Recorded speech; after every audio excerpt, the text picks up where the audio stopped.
Seja bem-vindo ao Conexão Ciência. O convidado de hoje é André Pepitone da Nóbrega, diretor da Agência Nacional de Energia Elétrica, ANEEL. Obrigada pela presença, André. A gente que agradece, Juliana, a oportunidade de estar hoje aqui no Conexão Ciência, debatendo um tema tão importante para a sociedade brasileira. Okay. Vamos conversar sobre a produção de energia elétrica no Brasil. Fique conosco, o Conexão Ciência já está no ar.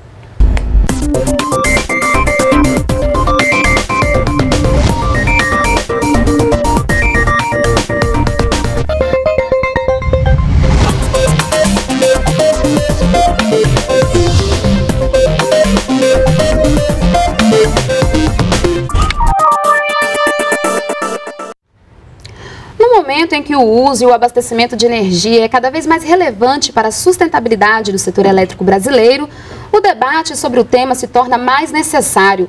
Por isso, a importância de saber como funciona o processo de produção de energia elétrica e como está a situação atual do setor. André, então como é que se estrutura, o sistema elétrico brasileiro? Olha, o setor elétrico brasileiro ele é estruturado da seguinte forma.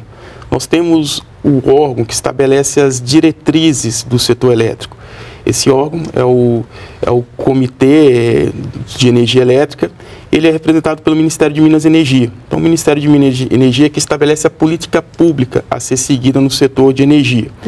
E ele tem um suporte com um órgão de pesquisa, que é a EPE, que é a empresa que dá o suporte no planejamento do setor elétrico para o Ministério no estabelecimento da política pública. E depois nós temos o Operador Nacional de Sistema, o ONS, que é o órgão que faz a gestão operacional das usinas e das linhas de transmissão com o menor custo possível, ou seja, da forma mais eficiente. Nós temos um órgão que é a Câmara de Comercialização de Energia Elétrica, a CCE, que faz a contabilização e a liquidação das transações do setor no ambiente regulado, ou seja, no ambiente das distribuidoras. E nós temos a ANEEL. A ANEEL, que é a agência reguladora do setor e que tem por atribuição regular o setor elétrico. Nós temos a atribuição de fiscalizar todas as instalações do setor elétrico no que diz respeito à geração, à transmissão, à distribuição e a comercialização de energia elétrica, e também temos uma atribuição de mediar todos esses conflitos dos agentes setoriais. E além dessas atribuições estabelecidas em lei, nós temos por delegação do Ministério de Minas e Energia a atribuição de promover as licitações do setor, ou seja, tanto no ambiente de geração de energia, como no ambiente de transmissão das linhas da rede básica, como as usinas. Além dessa atuação de regulamentar e fiscalizar, a ANEEL também investe em pesquisa e inovação nessa área?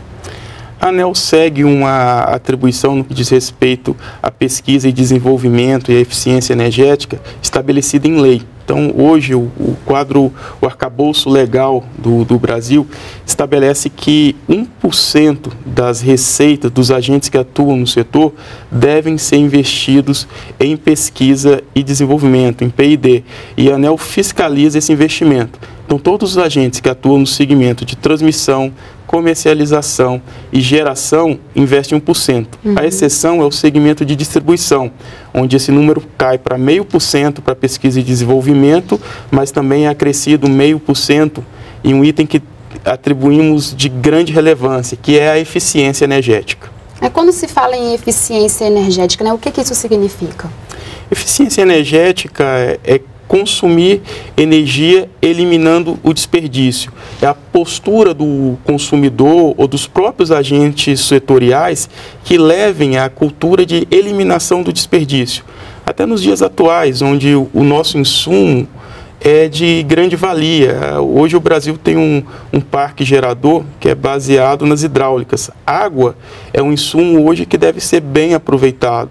Então não é condizente o uso com a cultura do desperdício. Então nós estamos fazendo esse trabalho forte de conscientização do consumidor no setor elétrico para que elimine o desperdício nos seus hábitos diários. E que tipo, então, de contato, de relacionamento que a ANEEL tem diretamente com a sociedade nesse sentido? Olha, a agência atua com a sociedade através de diversos fatores, diversas vertentes aqui. Eu posso citar primeiro são as audiências públicas que a agência promove no estabelecimento dos seus regulamentos. Depois nós temos as campanhas que fazemos, que a própria agência faz, ou então as próprias agentes regulados pela ANEEL, que são as distribuidoras de energia, que atuam com foco na eficiência energética, fazem para os seus consumidores. Nós temos cartilhas, nós temos informações em nosso site, então há toda uma preocupação nessa linha de conscientizar o consumidor, ainda mais nos dias atuais, em que vivemos essa crise de hidraulicidade. Então, a gente observa que falta água, tem estados no país que tem dificuldade de água para o consumo humano, e nós também, o setor elétrico vive da mesma dificuldade, assim, falta água também para geração de energia. E hoje, a principal fonte de energia no Brasil seria a água, são as hidrelétricas, ou existem outras fontes? Olha, o Brasil tem uma característica peculiar em comparação com os outros países do mundo, que é a nossa matriz elétrica. A nossa matriz elétrica, ela é toda renovável. Nós temos o que baliza o crescimento no país, até os dias atuais, são as hidrelétricas, as usinas hidrelétricas de grande porte que geram através de água. Mas desde 2000, por orientação do governo federal, nós começamos a diversificar essa matriz.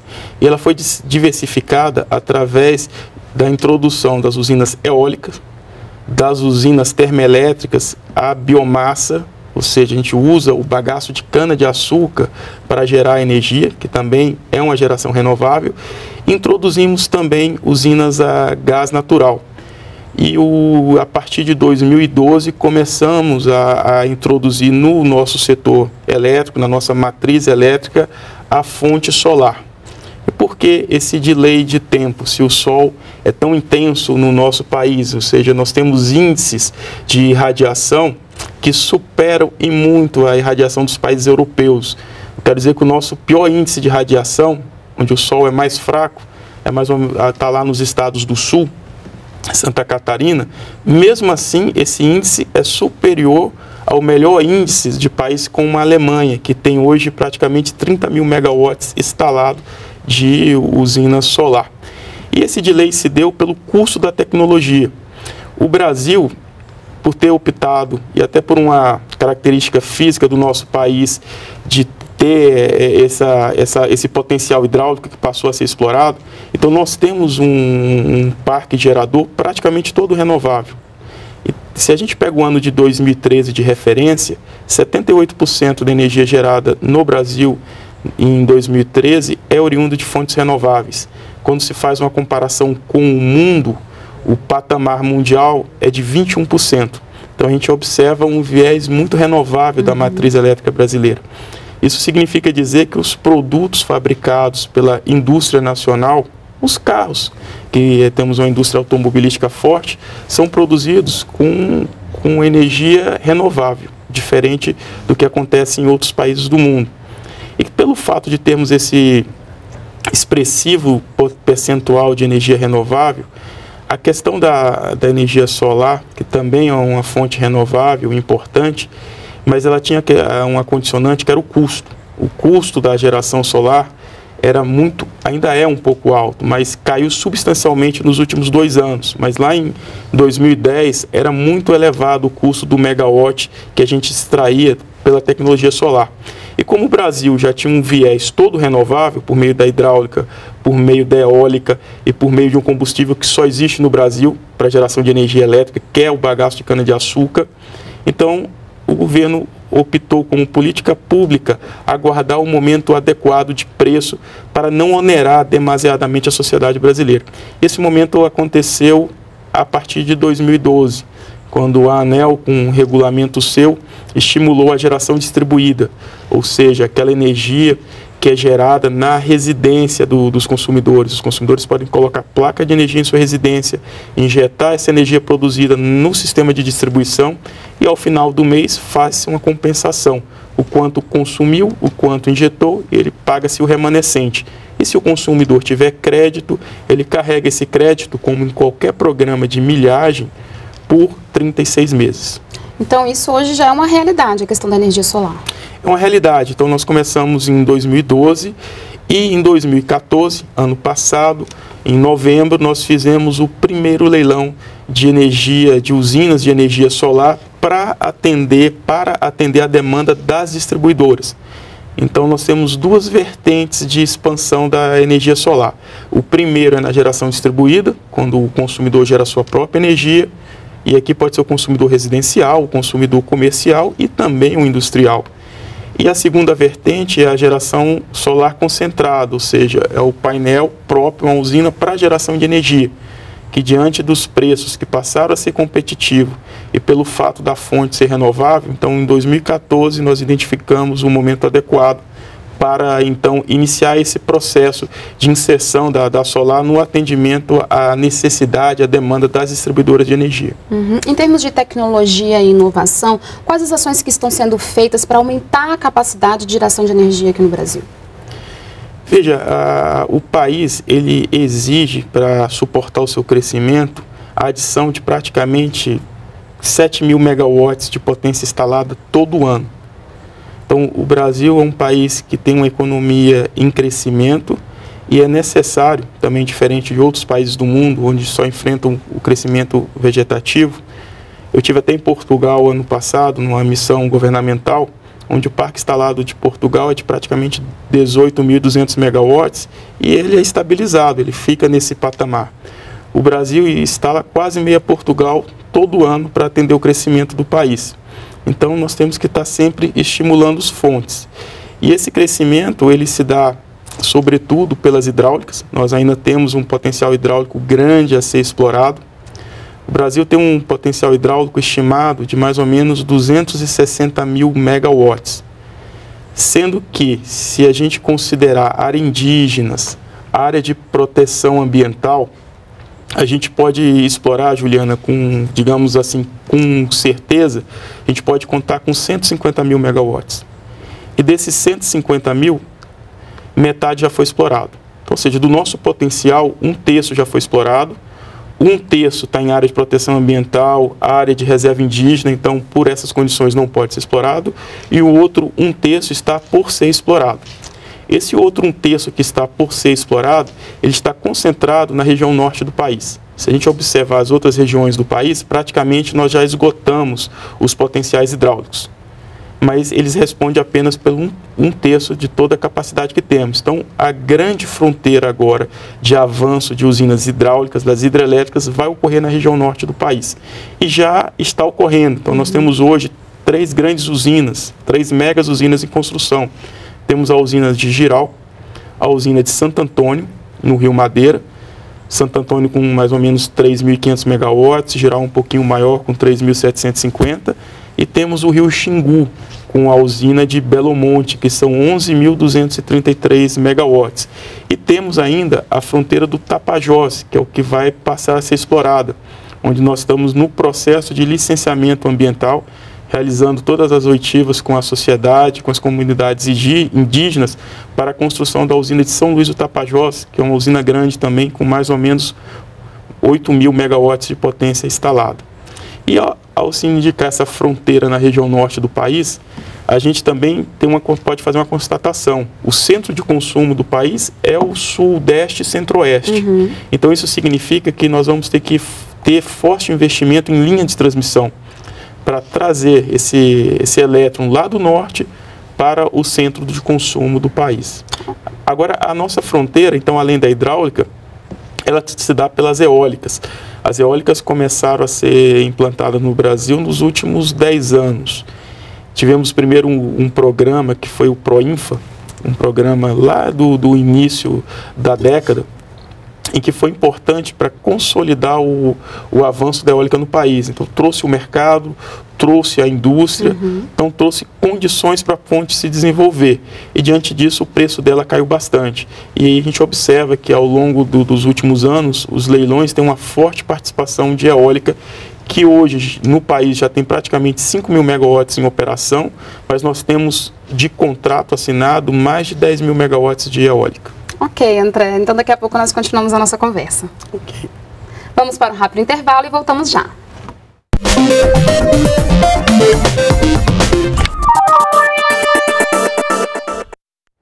Estamos de volta com Conexão Ciência. O convidado de hoje é André Pepitone da Nóbrega, diretor da Agência Nacional de Energia Elétrica, ANEEL.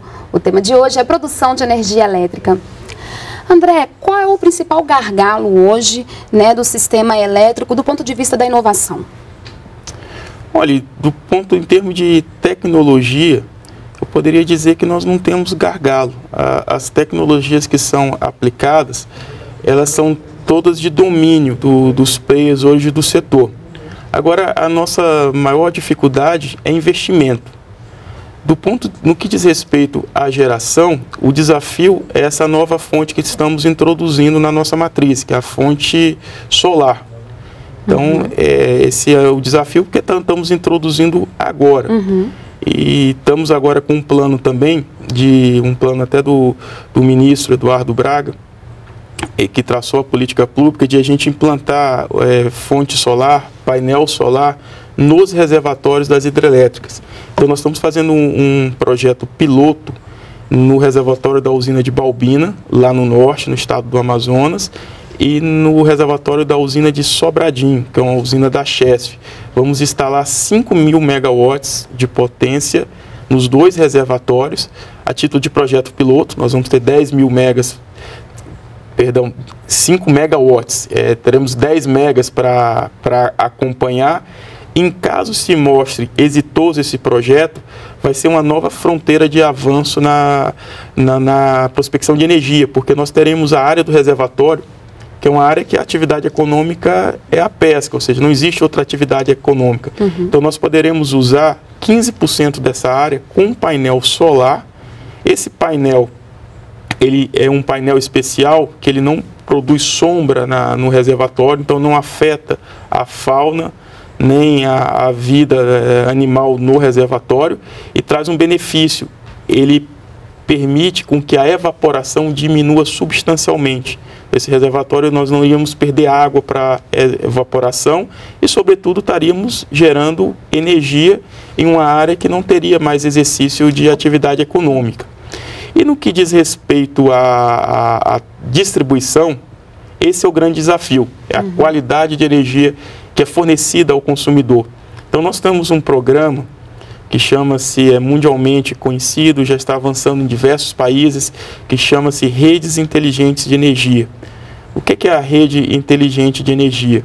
É você levar a informação ao consumidor, ou seja, você permitir o melhor gerenciamento dessas redes de energia, dos postes, dos fios, e isso contribui na linha de se eliminar o desperdício, de se identificar falhas imediatamente e de poder tomar ações para restabelecer o sistema no menor tempo possível. Então isso vai ser um salto na qualidade que será promovido no país enorme. Agora, essa tecnologia necessita de investimentos, e de investimentos pesados.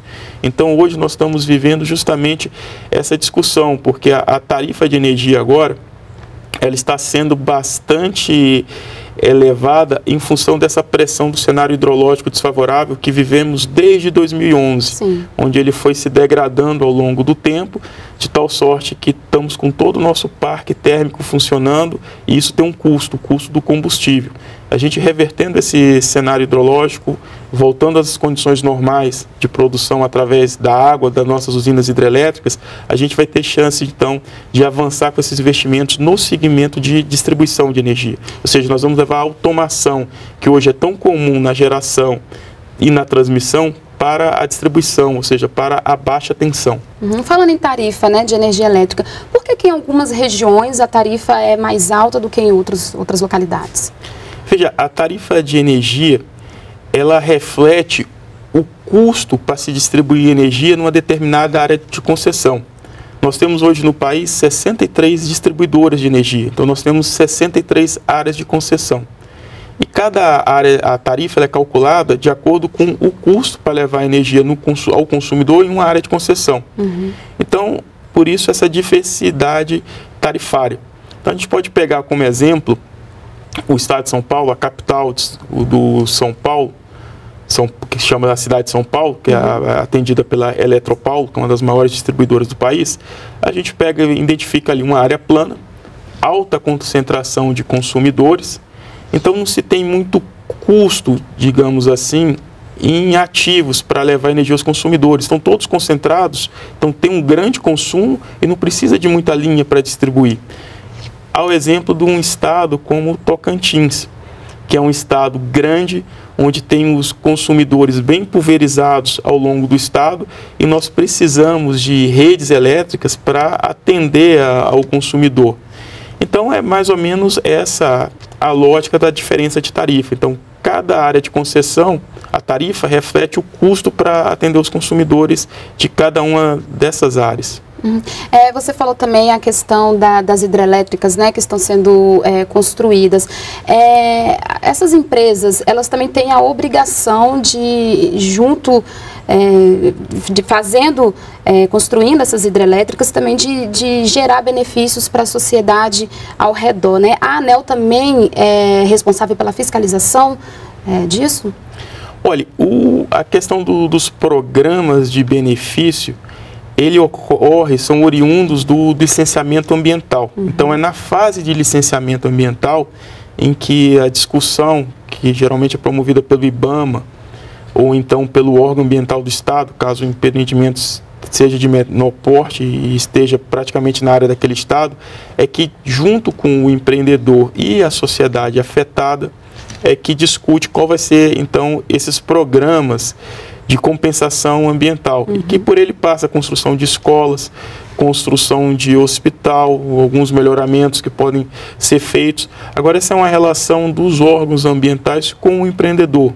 Não cabe à ANEEL a fiscalização desses eventos. O que cabe à ANEEL fiscalizar é que para se iniciar a construção de um empreendimento desse, o empreendedor deve ter duas autorizações do governo. Primeiro, a autorização da ANEEL, e o segundo é a autorização ambiental, que se dá pelo instrumento de um documento chamado licença de instalação. Então, a ANEEL fiscaliza que o empreendedor não pode iniciar as obras se ele não detiver a licença de instalação. E para deter essa licença de instalação, então, ele tem que estar avançado nesses programas que pactuou com o órgão ambiental. A criação da ANEEL marcou de alguma forma a reestruturação do sistema como um todo? O que ela trouxe de diferencial? Olha, a ANEEL é um órgão relativamente novo. Foi criado na lei em 96 e adquiriu estrutura operacional praticamente no final de 97. Então, a gente pode dizer que a ANEEL começou a desempenhar suas atividades no ano de 98. E se a gente pegar os últimos 18 anos, a gente vai ver que diferença o país tem na área de energia. Primeiro, na questão da geração. Quando a ANEEL foi criada, o parque gerador era quase que exclusivamente hidrelétrico. Nós ficávamos completamente dependentes do regime de chuvas do país. Outro ponto é a interconexão dos sistemas. De lá para cá, a ANEEL avançou bastante nos leilões que promoveu em linha de transmissão. O país hoje é um país totalmente interconectado. Então, do ponto de vista elétrico, tanto faz você estar em Porto Alegre ou em Manaus, é o mesmo ponto elétrico, quando naquela época a realidade não era essa. Outro diferencial que eu gostaria de pontuar é a qualidade da energia. A agência introduziu forte mecanismos regulatórios de eficiência, buscando a eficiência econômica nas transações no segmento de distribuição. A qualidade da energia, que ainda não é a desejável, temos que trabalhar muito, tem muito a ser feito ainda, mas se a gente comparar a quantidade, a frequência de interrupção e a duração de interrupção no país naquela época e agora, esse número avançou bastante, ou seja, o consumidor tem uma qualidade muito superior no serviço que lhe é prestado em relação a 98. E outro ponto é a própria relação com o consumidor. O consumidor agora é ouvido. Nós temos, então, as ouvidorias cada distribuidora, nós temos as ouvidorias das nossas conveniadas, as agências reguladoras do Estado, e nós temos a ouvidoria da ANEEL. Então, o consumidor agora, hoje, ele é ouvido. Nós temos indicadores de qualidade no que diz respeito à reclamação, a tempo de tratamento dessas reclamações. Então, acho que o grande marco que pode ser apresentado é a qualidade. Como disse, há muito a ser feito, mas nós melhoramos significativamente. Ok, André. Então, muito obrigada pela entrevista e até uma próxima oportunidade. Obrigado, foi uma satisfação estar aqui com vocês. E o Conexão Ciência fica por aqui. Você pode conferir os dias e horários das reprises na página da EBC ou da Embrapa na internet. Assista ao programa também no canal da NBR no YouTube. Obrigada pela companhia e até a próxima semana.